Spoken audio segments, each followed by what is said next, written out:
Still very much full.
Mic check. Mic check. 1 2 1 2.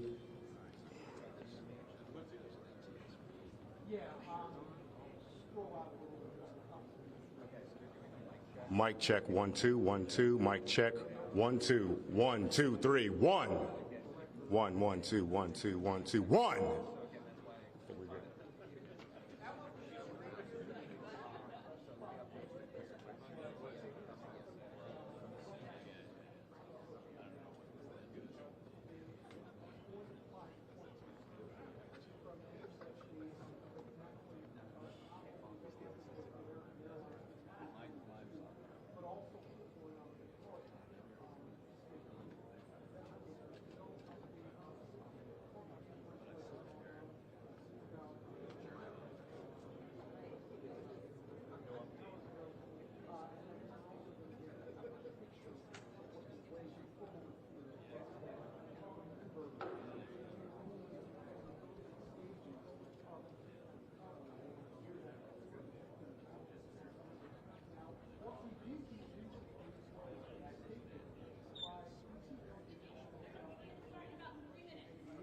Jamie, a 3-minute warning.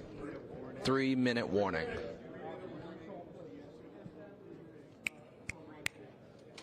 You got me, Jamie?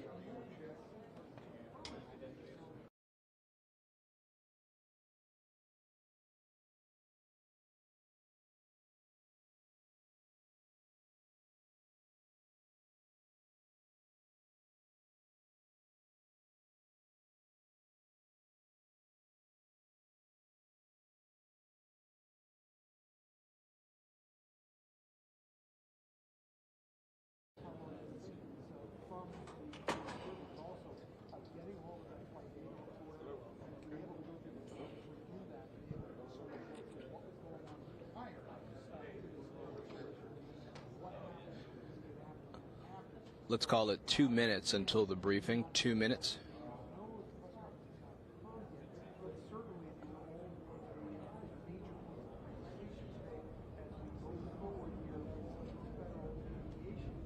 We can fix that mixed minus problem. That would be great.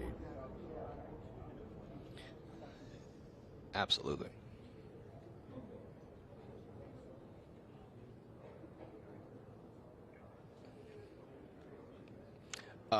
Yes.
This is a check, 1 2 5 4 3 2 1. No.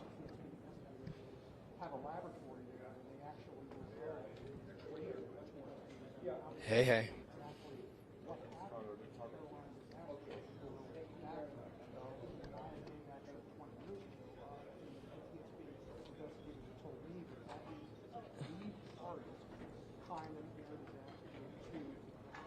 Looks like they're lining up on.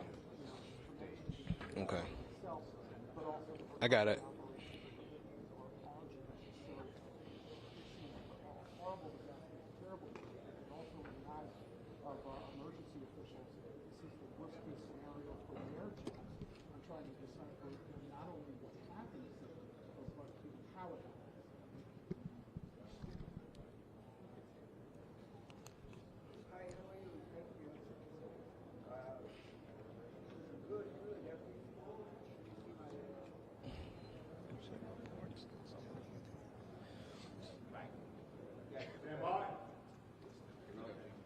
I'm gonna sit down right now.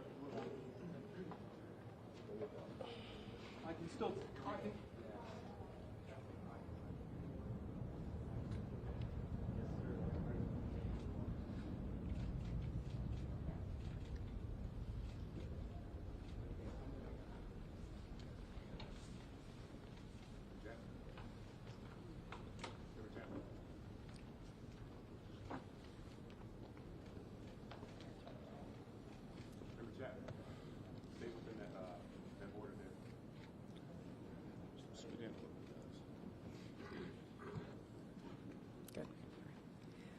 Thank you for joining us. My name is Jennifer Homendy, and I'm the chairwoman of the National Transportation Safety Board. The National Transportation Safety Board is an independent federal agency that's charged by Congress with investigating every civil aviation and serious accident and serious incident in the United States and significant events in other modes of transportation. I want to start by expressing our deepest condolences, our sympathies on behalf of the entire board for those who lost loved ones in this terrible tragedy. Our thoughts, our prayers are with you. Entire communities were affected, and we are thinking of you. With me today is Bryce Banning. Bryce is a senior aircraft accident investigator with the National Transportation Safety Board. He's also going to serve as our investigator in charge of this investigation. Also with me today is the entire board. We have Todd Inman, member Todd Inman. Todd is going to serve as the board member on scene, the spokesperson for this investigation. All of the board members will be here. We have Vice Chairman Alvin Brown, Member Mike Graham, who lived in Wichita for 20 years, and we also have Member Tom Chapman. The NTSB's headquarters is just a mile from here, and so we are all here because this is an all-hands on-deck event, and we're here to assure the American people that we are going to leave no stone unturned in this investigation. We are going to conduct a thorough investigation of this entire tragedy, looking at the facts. Now, with that, I want to level set. When we go to the scene, and we were here last night, we allow the responders to do their important safety mission, which in this case was search and rescue and recovery. We stand back to allow them to do their important safety mission. And so this, for us, is our first full day on scene with our entire crew coming together. We have about nearly 50 people on scene, and in addition to our resources back at headquarters in our labs and throughout the agency. So with that said, we are not going to get into specific facts in this press conference. I want to level set here. We're going to get into our investigative process. As we are able to confirm factual information, we will provide that. I do want to say this is a whole of government effort. I was able to brief, along with others, the President of the United States and the Vice President this afternoon. I want to thank them for their leadership, for their tremendous support of the NTSB, for our investigators, and for the responders that are on scene doing an important mission. I also want to thank Secretary Sean Duffy, who I was communicating with early on after we first got word of this tragedy. We've been working together throughout the day, along with his team at the DOT and within FAA. I also want to thank Secretary Pete Hegseth, who was also integral in working with us today. Chris Rocheleau, the acting administrator of the Federal Aviation Administration. We've heard from many members of Congress on both sides of the aisle, and so I will say this is a tremendous, one more time, whole of government effort.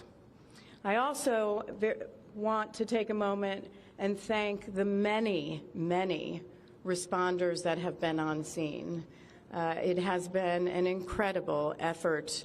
And I will have a full list that I will provide, that we will provide tomorrow, but I do want to thank them for all their work. With that, I'm going to turn it over to Member Inman for additional remarks.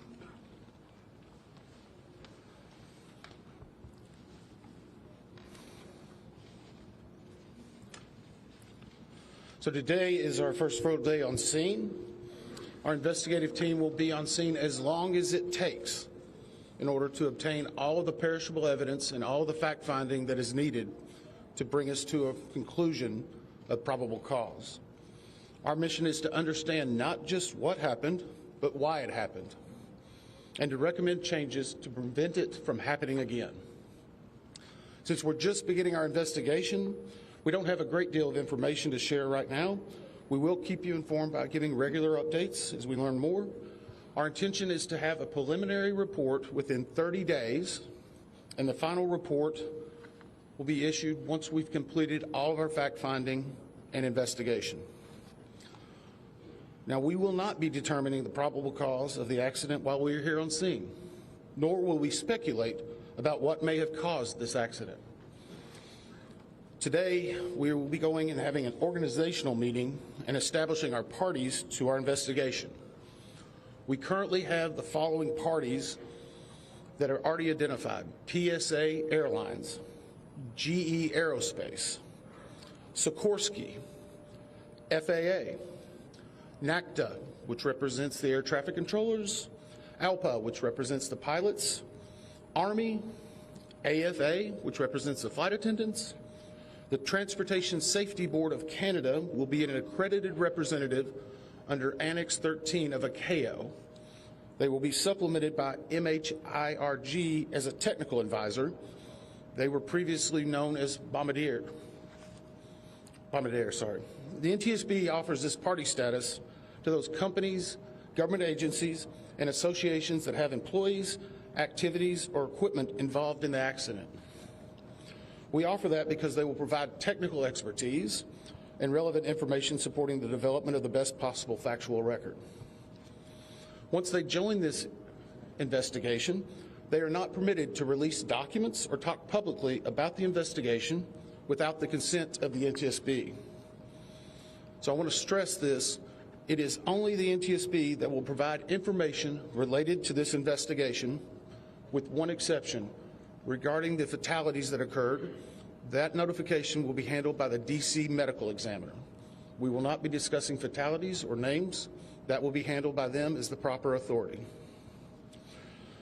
So we want to talk a little bit about our process. We will analyze the facts and determine the probable cause of the accident and then issue a report of those determinations.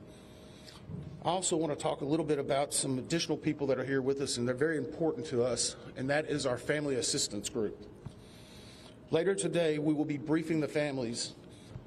We normally try to do this before a media event, but in this case, they're still arriving. Our family assistance specialists are already working closely with local officials and others to help assist them in their efforts to support everyone that's affected by this accident. And let me just reiterate what the chair said. A loss of life in an aviation accident is very unusual in the United States, and our heartfelt sorrow goes out to everyone that's affected. It affects us, it affects everyone around us. There are a lot of people hurting today. We will help find out what happened. We will do it factually, and we will do it accurately. As part of this, we are going to be standing up some specific working groups. Those working groups will be operations. They will be looking at the history of the accident flight and crew members' duties for as many days before the crash as appears relevant. We'll be forming a structures group, which will be the documentation of the airframe wreckage and the accident scene, including calculation of impact angles to help determine the plane's pre-impact course and altitude. We'll have a power plants group. They will do the examination of the engines and the engine accessories. We'll have a systems group. They will study the components of the plane's hydraulic, electrical, pneumatic, and associated systems, together with the instruments and elements of the flight control system. We'll have an air traffic control group. They will do reconstruction and review of air traffic control systems provided to and including acquisition of pertinent flight track surveillance information, what you might typically think of as radar or ADSB, along with controller pilot communications. We will also have a survival factors group. They will be doing the documentation of impact, forces and injuries, community emergency planning, and all crash and fire rescue efforts. Also, due to the unique nature of this crash, we will be having a helicopter group as well. Lastly, we will have a human performance group, and this will not be its own group. It will actually be a part of the operations, air traffic control, and helicopter groups. They will study the crew performance and all before the accident factors that might be involved in human error, including fatigue, medication, medical histories, training, workload, equipment design, and work environment. Now we're going to take a few questions, but I will again stress we don't have a lot of information now. We will continue to gather that. We will try to release it as we can, but we will only talk about the facts of the case that we know right now. I'm going to ask, we'll call on a few people. I'm going to ask that you state your name and affiliation. James Matthews from Sky News. So we've heard from President Trump today talking about DEI hiring policies within the FAA and associating that with the cause of this accident. What do you say to that? Well, unfortunately, I didn't hear the remarks. I was briefing House and Senate members, but I believe, Chair, would you like to take them? As part of any investigation, we look at the human, the machine, and the environment. So we will look at all the humans that were involved in this accident. Again, we will look at the aircraft, we will look at the helicopter, we will look at the environment in which they were operating in. That is standard in any part of our investigation. I'll turn it back. Chair, can I ask you, has the flight data recorder been recovered yet? And what is the difficulty in a water disaster like this, which presents a very difficult environment for your investigators and the people out on the water right now? Well, the question was on the flight data recorders. And we have not recovered the flight data recorders yet. We know they're there. They are underwater. This is not unusual for the NTSB. We have many times recovered flight data recorders in water. We have our lab right here that is about a mile from the NTSB, so it's not unusual. And once we get those, we'll be able to get those read and information from them to be able to provide further information to you. Chair. I'm going to turn it back over to Member Inman. Hey there, Skylar Henry with CBS News. Earlier today, Defense Secretary Pete Hegseth said a mistake was made last night. Based off of you all's initial investigations and preliminary findings, have you all been able to tell whether this was human error or mechanical failure? The question was, is there been human error or mechanical failure? We don't know what we know just yet. We do not know enough facts to be able to rule in or out human factor, mechanical factors. That is part of the NTSB investigative process and where all of these groups will come together.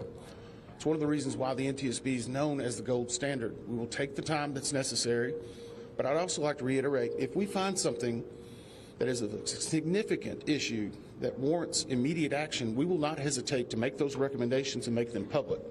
We have a good track record on that, and we want to continue doing so. Sir. Hello, Sir. Tom Costello with NBC News.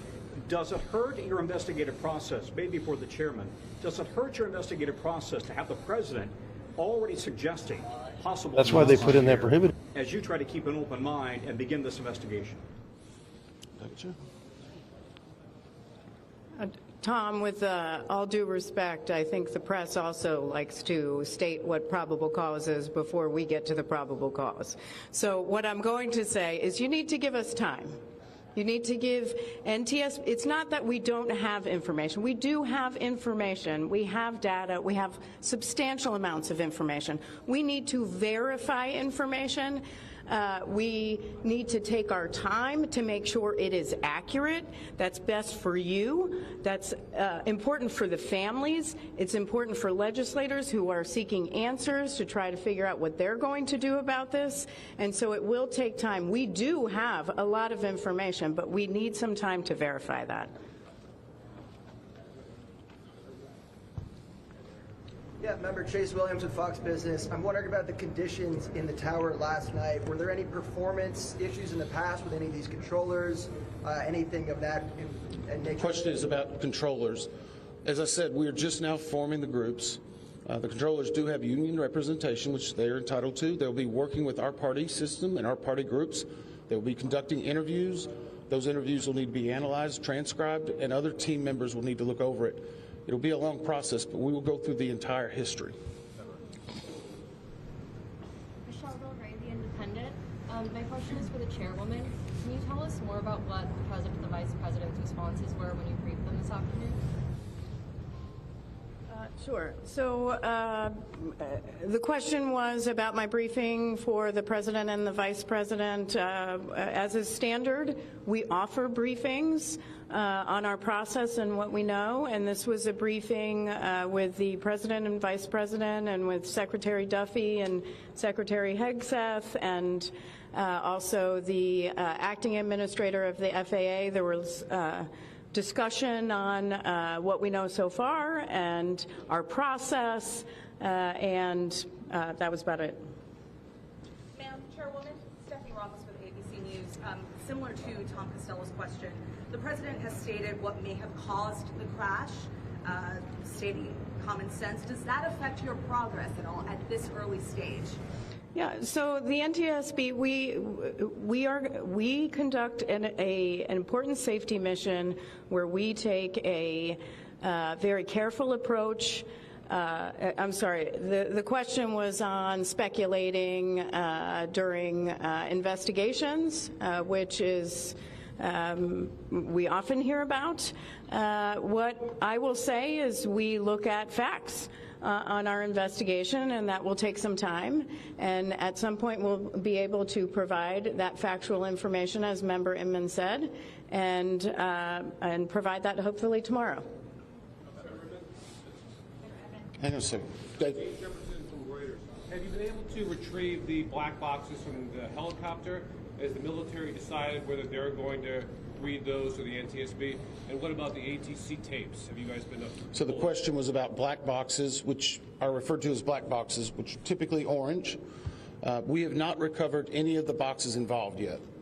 We feel comfortable and confident that we will be able to. Right now, recovery of life is probably most important in those that were involved. I mean, there are still ongoing recovery efforts involving the fatalities involved, along with some debris is coming out as well. We will make sure that that perishable evidence is maintained. We have a great process for that. We will probably have more than one black box, so to speak. It's our understanding that the Sikorsky helicopter is equipped with some form of recording devices, and those will be read either by the DoD or by us. We have a good starting relationship with them, and we've already made agreements in order to be able to do that. So I feel comfortable in what we're going to be doing. The other question was about air traffic control.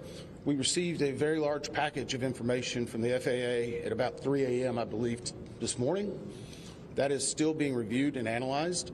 I would say there's a lot more information that usually comes in that than what you might find online and people might speculate about. And that is part of that overall process where we take the time to get the information correct and to make sure all the parties are engaged and involved and can fact check that information. One. Gabe Cohen from CNN. Can you tell me if the NTSB has reviewed this FAA internal report that has been cited by the New York Times indicating that the controller that was on duty at the time of the crash was doing a job that's usually done by two people? We have not reviewed any specific reports about the controllers at this time, at least from the leadership team. Our investigators are continuing to pull all that information, their personnel records, their files, where they were at, whether they were fatigued. All that information will be part of that investigative process. But right now we can't speculate on anything that may have been reported in the media until we get the opportunity to validate and understand how it impacts the investigation. We're going to take just a few more questions. Let's follow up on that. Sir? Yeah, Oren Khanam, Zebra Magazine. What's the process and the logistics like of bringing the families in? Are they coming into the airport? And how are you going to sort of treat the sensitivity of bringing them to the place where this tragedy happened? So the question is about the families. And many of those families are still en route. Some are still being notified from both the military and from the commercial crash. There is a family assistance facility that's being stood up by American and PSA Airlines in Bethesda, Maryland. They've already been working on that, standing it up. Our team from our disaster assistance team has also been coordinating with them. We plan on briefing them. It is customary that at some point, if the families wish to go to part of the accident site, that we would arrange such a thing, but it will only be when we know that it's safe, we have the correct perishable evidence, and we can do it in the proper modesty that should be for those family members. It will be a little bit of a process, but it will take some time. Sir, to follow up on the air traffic control system. No. Sir, or you? I know that Marielle Carbone with DC News Now. We've heard from some witnesses that they saw people were able to come down the slides of the plane. Has there been any indication that people made it off the plane into the water? Well, again, we will not speak to the fatalities. The D.C. medical examiner will, but I think the D.C. fire chief this morning very succinctly said correctly that we believe there are no survivors. What were they off the plane? Like, did they even get out of the plane? Last question. So, hang on one second. Right now, we're going through the debris fields. Nothing we've seen would indicate that maybe slides or chutes were deployed. It was a very quick, rapid impact. But we've seen nothing in that regard so far from the evidence we had, but we still need to verify all of that information. One more question? Jeff Cook, ABC News. Go ahead. Jeff Cook, ABC News. What do you know about the altitude of the helicopter at the moment of impact? And can you talk about the procedures for such helicopters in that area? The question was about the helicopter procedures. And in D.C., it's kind of a unique environment. We've been getting briefed more and more by the FAA. I'm not an air traffic control specialist, but they're actually helicopter zones, if you will, or tracks. And this one was transiting, I believe, from track 1 to 4 as part of their normal procedure. If you live in D.C., you see a lot of helicopters going down into this area. So there's a very well-defined system in that regard. As far as altitude, until we get the additional information, we can't validate or basically corroborate any of that until we get more of the electronic data and the data that's on the plane. I do want to clarify one question that also came about cell phones. You know, in today's age and time, a lot of electronics and other devices do contain a lot of different information. We've found on a number of our accidents that we actually are notified through a smartphone that may sense that. As part of our process, we will obviously treat all of the effects of the deceased with dignity. We are already starting to pull that information together. If we feel that it's necessary to find or pull some of that information, we will work with the families and make sure we do it in a manner that's respectful for them and their privacy. But right now, we don't have any plans specifically on that amount, on that area until we need to. Thank you very much.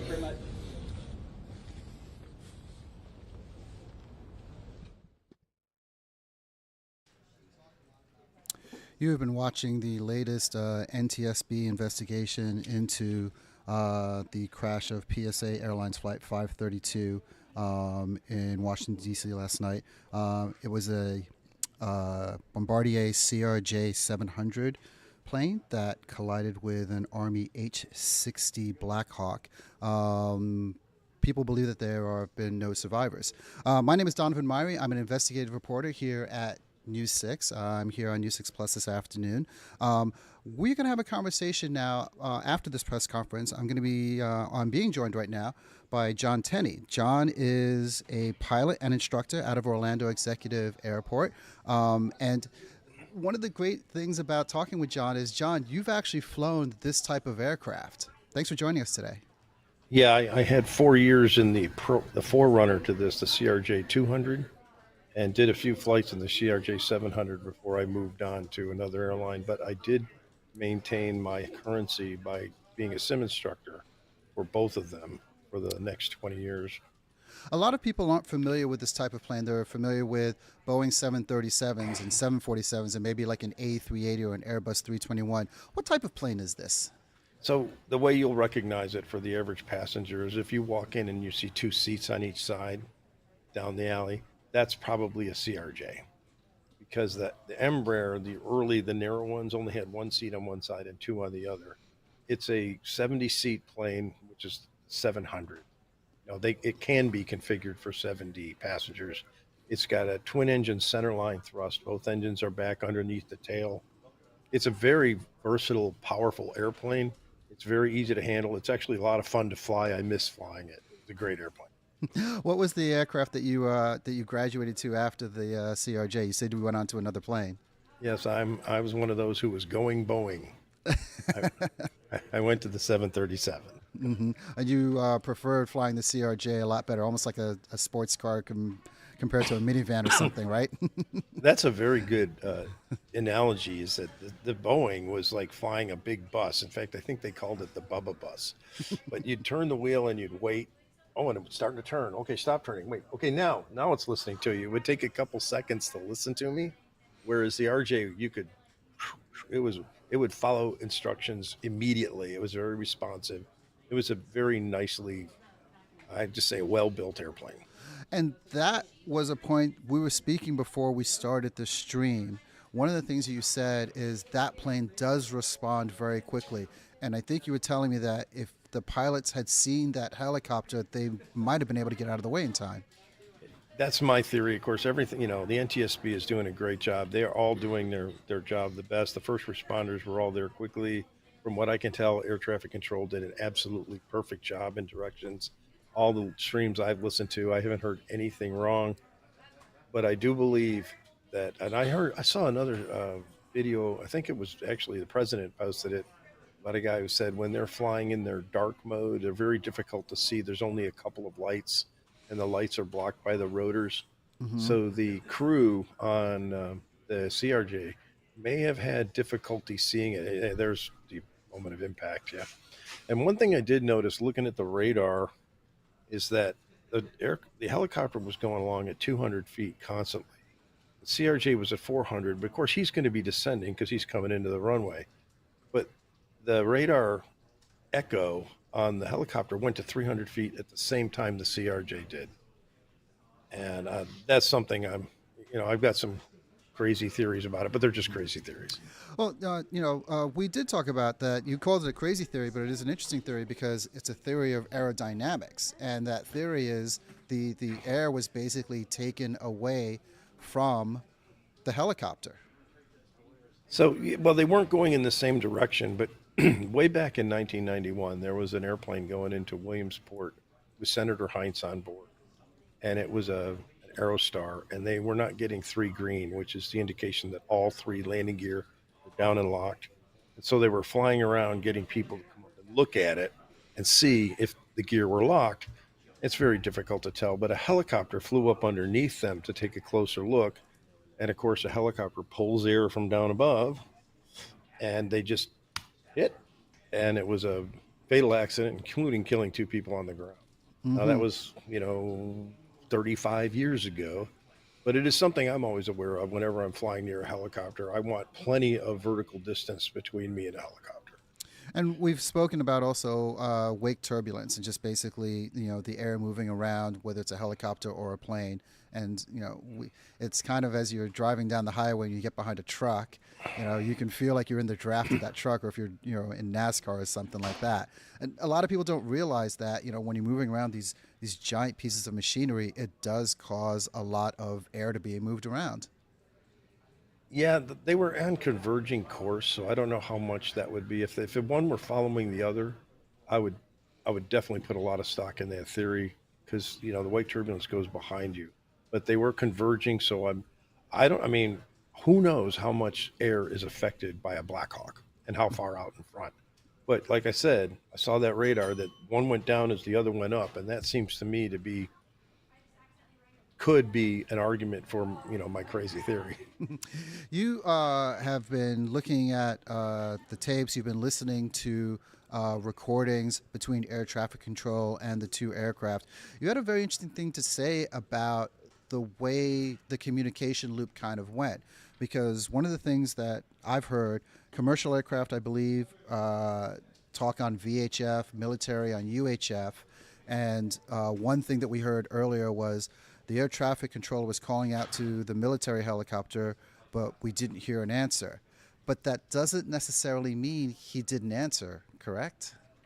Yeah, it's not only that, the VHF, UHF problem, but there's also a lot of controllers will handle more than one frequency at once. And there is a river transition frequency. There's a route, like I think the NTSB guy was just talking about that. There are routes the helicopters fly down the river, and they have a special discrete frequency that they are on for that. But DCA, Reagan Tower, would be talking to them on that frequency, as well as talking to everybody else on their tower frequency. So, yeah, I remember the first time I was listening to it, like, oh, PHE-25 is not responding. But then I listened to what the tower was saying, and you go, well, he's acting like they're responding. He's not saying, like, hey, do you hear me? And you just couldn't hear it on that particular recording. Yeah, I think we need to go hold the tapes for those other frequencies and probably, listen to them in parallel. And I'm sure the NTSB is going to do that. That's one of the things they do. What's it like? You've flown in and out of Reagan. This is not an easy airport to fly in and out of. And we talked about some of these smaller city airports compared to the bigger ones out in the suburbs. So when I was first upgraded to the CRJ, my first assignment was Reagan. My first flights were in and out of Reagan under something they call IOE, Initial Operating Experience. And my IOE captain was very careful to tell me, he says, you pulled one of the most difficult airports in the world to fly in and out of. Because if you make a mistake, you're not only going to get a phone number to call, you might get shot. If you go to the wrong side of that river, you're in prohibited airspace. You're close to the White House, the Pentagon, the Capitol, all those places that they don't want you near. And so you have a very limited margin for error. However, I didn't see anything wrong with, they were on a perfect flight plan. Last night I saw them, we were talking about it just before, the 2 runways. You got runway 1, which is a long runway. By the way, that's a cardinal heading. That's 10 degrees magnetic. Runway 33 is 330 degrees magnetic. So you think it's kind of like that. The 33 is a shorter runway, but the RJ can handle shorter runways. So a lot of times, and they used to do it with us, we'd be on what's called the Potomac visual, and they come up and they go, can you accept 33? And you're really helping the tower controller out. If you do that, he can get more people in and out. So we would say, sure, we will circle to land runway 33. And they would clear us that way. You know, you're cleared for the visual approach, runway 1, circle to land, runway 33, runway 33, clear to land. And that's exactly what they were doing. And it looked like they were doing it perfectly. They had just turned and were lined up with 33 perfectly. Yeah, and 33 can take a CRJ, but you're not landing a 777 there or something much, much bigger. I don't even think 77s, 777s can go on runway 1. I think the biggest thing that goes in there is the Airbus, the A321. But I might be wrong with that. I haven't researched that. Right. So it's it's this idea of smaller jet, smaller runway, bigger jet, reserve it and leave it open for those big jets. But Donovan, you've pointed out a problem we have with big cities. It's big cities that have multiple airports. They've got one that's close to the center that everybody wants to go to. Since space is such a premium, they're going to be shorter runways, shorter, smaller taxiways, and there's just no way to get everybody in there that wants to be there. Like LaGuardia, Midway, what was the other one you mentioned? Dallas Love Field we talked about. Dallas Love. Yeah, so this is a problem. The same thing happens at LaGuardia. Every time we used to fly into LaGuardia, we'd land and get in there, but we'd be taxiing for 45 minutes. Yeah, moving, for a spot. one plane at a time. And if one person made a bad move, it ruined it for everybody. Yeah, upset the entire thing. And your alternative is JFK or Newark International, Liberty International. Newark. Yeah. Yeah. So and all those are far away. Like you said, they're far away from the city, and they're more expensive to get to and from. As an instructor and as a captain, what goes through your mind as you're landing an aircraft? Kind of take me through what happens, because we talked about instrument landings and visual landings and things. What was going through the minds of these guys as they were landing? And, it's for them it's a clear night, weather's great, I can see where I'm going. It was gusty winds. It was winds out of 340, which is just right down runway 33, with 15 knots, gusts to 25. That's about 18 miles an hour, gusts to 30 miles an hour. So I imagine whoever was landing, and I'm going to guess it was probably the captain, because when I was a captain, I would try to arrange, you alternate legs. FO flies one, the captain flies one. And when I was a captain, I would always make sure the hard ones that, the ones that concern me, that I would do, just because I had more experience. I mean, that's why I was the captain. And so I imagine that the captain was flying this one, and he was probably thinking, that's going to be gusty winds. I hope I can get this thing out without bouncing and making a lot of noise. And, I want to hear people clapping in the back and not screaming. And as I asked you That's before, not funny. We shouldn't be laughing about that. I asked you before about, as a captain, are you the teacher? And you gave me a very interesting answer to that. You want me to say it again? We're all students. We have to learn every day. Another flight instructor of the year, I think I told you that. I just got named for the second time flight instructor of the year. A couple years before me, a guy named Ron Timmermans, whenever he introduces himself at an FAA event, he says, I'm Ron Timmermans, student pilot. Because we are all student pilots. We're all learning every time we're flying. If we aren't, we don't belong in the airplane. As this investigation goes on, before we started, we were chatting, and one of the things you said is it's going to be hard for the NTSB really to say anything right now, mostly because they probably don't know a lot of things right now, correct? They know everything we know. They're looking at the same websites we are. I mean, all that data is public data now. You can go to Flight Radar 24, you can go to all those other websites, you can see the radar data, and they're looking at the same videos we're looking at. But when they recover the black boxes, the flight data recorder and the cockpit voice recorder, that's where we're really going to find out what went on. Mm-hmm. And we hear about black boxes for the commercial airlines. Black boxes for the Black Hawk, do they have them, or is it a different type of kind of recording device? Oh, they are the Army. Okay, wait. If you're not a military person, you may not understand that. The Army gets the money last. Mm-hmm. So hopefully they have black boxes in the planes. I mean, they're supposed to. Mm-hmm. Yeah, and so I hope they did. And one of the things that's also very interesting, unique about what's going to be an investigation, NTSB and FAA, we know that they will do investigations in crashes. NTSB takes the lead. FAA sees what's going on. NTSB issues a report. FAA is the one who kind of, then changes the rules or so on and so forth.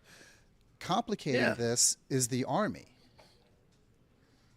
Is the what? Complicating this is the Army because you had a military they have their own rules. Mm-hmm. Yeah, and it's now you have kind of these three major entities who all have to work together. So I saw someone bring that up about the training standards of the military, whether they were as high as the FAA. And I was in the Air Force briefly, and I can say that I didn't see any relaxation of standards in the Air Force. And I have to assume that all branches of the military are the same. The rules, while they differ in some very small things, for the big things, they're exactly the same. I don't think there's going to be much of a story there. I don't know how they can blame this on the Army. Mm-hmm. Yeah, it's going to be a very interesting investigation because as it's one thing to hear about it, we saw it, and now the question is, why did it happen, and what unfolded? Well, and really, yes, that's the first question, but the most important thing is the second question: how do we stop it from happening again? Okay, and that's you had a good description of what the NTSB is going to investigate everything, find out what went wrong. And then it's the FAA's job to come in and change the procedures or change the rules to make sure it doesn't happen again. And one thing I like about the FAA's new safety initiative is they're trying to be forward thinking. Instead of just reacting to things, they're looking out and saying, what if? And they're coming up with procedures like, we could see a potential problem there, so we're going to study it for a while, do some trial safety procedures, and make sure that it's viable and it works. And I like that. I call this the newer, kinder, gentler FAA, which they really are. Especially, I've noticed since they put in the FAA safety teams, it's been a much more pleasurable experience and a safer experience working with the FAA. And that goes to them being more proactive and less reactive to things going on, correct? Exactly. I mean, that's for years they were just reactive. Every FAR is Federal Aviation Recognition Regulations. Every FAR that has ever been written before a certain time was written because there was a crash, or there was an accident, or somebody did something wrong. There was a screw up, so there came a new rule. Now they're doing this forward think. I'd say since 2000 is when I first noticed it happening, when they put in the accident prevention program. Now they're trying to look forward and say, well, there's a potential problem there. Let's fix it before it is a real problem. Their goal is 0 fatalities, 0 accidents. And that should be their goal. And John, we were very close to that for a lot of years. I mean, we spoke about, the Asiana plane crash was something that happened, Colgan in Buffalo, but it's been, depending on which you consider that last crash, 9 years since we've had a major commercial airline crash with fatalities here in the United States. And I think that says a lot for the whole team. The NTSB, the FAA, Air Traffic Control, all the pilots organizations, all the airlines putting in their safety programs. And it's a team effort. The emergency services people, the first responders, everyone is working hard here to try to make the sky safer. And it's never been safer. The most dangerous part of your airline flight is the drive to the airport. Mm-hmm. I promise you. And in that list that you had, manufacturers, because these planes come with more computers, more safety, and they should be better, easier, nicer to fly. Oh well, they're it's different from, when I started flying, we actually had, we followed radio signals. You had three You had guys to in the cockpit. get out a timer, like how long has it been since I last checked? We were doing dead reckoning. Now you just, oh, GPS, there I am. Yeah, and a lot of people don't remember, but for the bigger planes, it was a captain, a first officer, and a guy in the back with a whole bunch of buttons in front of him. Flight engineer. Yeah, and now all that has been reduced to, instead of gauges, you now have screens. A lot of your buttons have been, they do one or two or a bunch of different things. Easier to fly today. And how do you think the training is today when it comes to training people as pilots? It's rigorous. It's rigorous. Yes, because they not only have to learn how to work all those buttons, but me as a sim instructor, I'm going to turn all those screens off. Okay, now fly it. Show me you're a pilot. Okay, so you have to be able, is that ever going to happen? Probably not. But, you've got to foresee every, contingency. You've got to plan for every thing that could happen. And it is possible that they could lose total electronics and now they're just flying it by hand. So in the sim, which, I would never do it in a real airplane, but in the sim, I'll turn everything off. It's like, okay, come on. Now you need to fly. Now you need to be a pilot. And how do your students react to that? Do they usually come out ahead, or are they somewhat terrified and going, wait, I don't know how to do this? I guess it depends on. Were you watching pilot. last time? Did you did you see that? It really depends on the pilot. Someone who's good and is ready, they actually enjoy it. They get a chance to show off their abilities, and they know this is something they'll probably never do in the plane. And it's a good litmus test, because someone who doesn't do well on that, it makes me say, we might have a training deficiency here. We need to get to work on this.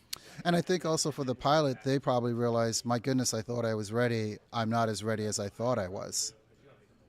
Well, I always feel that way. I tell you, I get checkitis every time I get a check ride with somebody. I always feel at the end of it, I could have done better.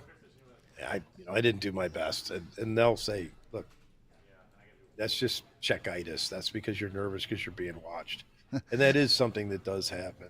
And that's, again, you, who is the instructor, also is the student.